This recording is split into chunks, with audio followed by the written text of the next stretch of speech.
Another day, another caravan is headed through Mexico to the southern border, this time with as many as 8,000 people set on entering the United States illegally. Well, they're just not going to stop them. At the same time, Secretary of State Anthony Blinken, who's worthless, along with his other worthless partner, Secretary Mayorkas, are in Mexico meeting with the Mexican president to discuss unprecedented and irregular migration to identify ways that Mexico and the United States can work together to address border security challenges. Just build a wall.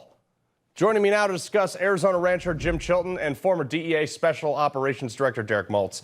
All right, Derek, I'm sitting there thinking, it's like, this is not that hard. Well, look, let's stop the catch and release. Let's start remain in Mexico. Need American first policies. That's what's not happening. Look at the headlines out of Chicago. The mayor saying, Brandon Johnson saying the entire country's at stake because of this migration crisis. Mayor Adams is all upset because he couldn't get a meeting with the big guy at the White House. He said, it baffles me.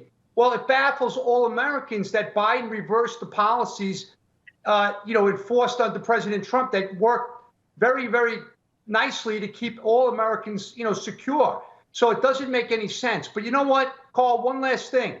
I was at a conference 2 months ago in Jamaica with the largest ever contingent of international law enforcement hosted by the DEA. And the one country that didn't show up was Mexico. So why doesn't the clowns down there in Mexico ask them, why didn't they show up to the DEA conference to save lives? Yeah, because they don't care. But, Jim, everybody talks about this as like, oh, it's a problem 1,000 miles away. It doesn't affect me. Then when it does, like it comes to cities and states near them, they have a problem. But you have watched cartel members traffic across your ranch. How much is this everyone's backyard problem? Well, it's my backyard problem. Basically, I have 3.5 or 5.5 miles of the international boundary. And I have 5 motion-activated cameras, which have images of over 3,050 people coming across my ranch.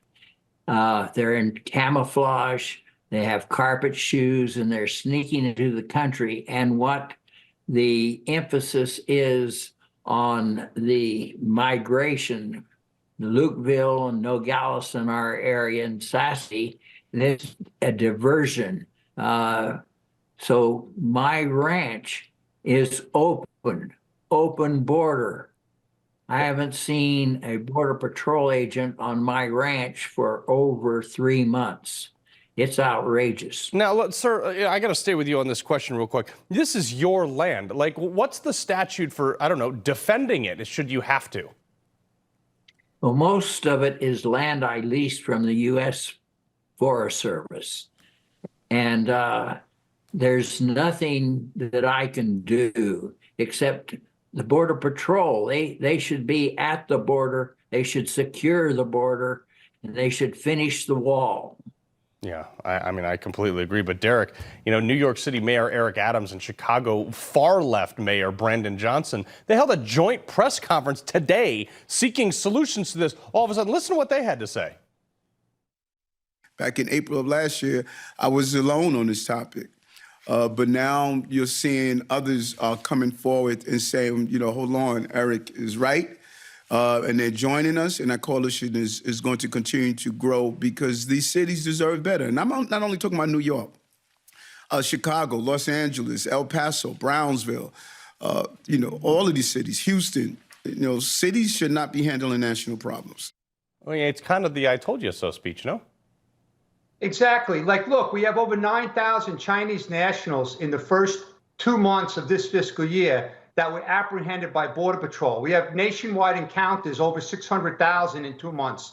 Look at the terror watch list, right? We have 30 already in 2 months.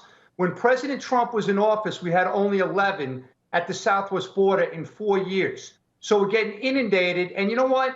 Elections have consequences, Carl, not only local elections, but national elections. And just look at the consequences that the citizens of this country have felt because of this decision that Biden administration has made to reverse all of Trump's policies that were working. It's mind-boggling that that would happen. Every American should be pissed off. Every American's going to pay for it, and we're already paying for it. So all elections have consequences. That's my message. Yeah, no, I think so. And, if you voted Democrat, this is on your plate. Gentlemen, Derek Maltz, Jim Chilton, I really appreciate you joining us tonight. And Jim, I'm sorry this is happening in your backyard. I really am. All right. I'm sorry also. I want you to know an old cowboy like me wouldn't give you a bum steer. Yeah. Well, I appreciate it, sir. All right, folks. Coming up, Defense Secretary Lloyd Austin, Mr. Face Mask himself, and the Biden administration are failing our troops in the field. We're going to discuss that.